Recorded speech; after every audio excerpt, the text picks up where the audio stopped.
खैरपुर की model court ने मंशियात के एक केस में मुलजिम को 14 साल कैद और 4 लाख जुर्माने की सज़ा सुना दी।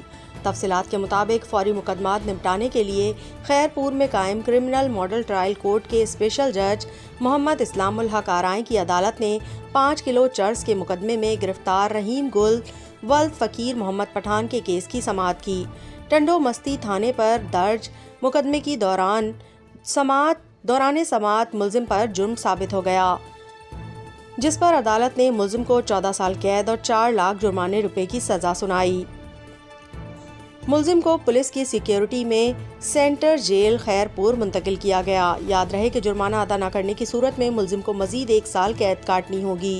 क्राइम रिपोर्टर अली गुल खोकर, CCN न्यूज़, खैरपुर, मिरस।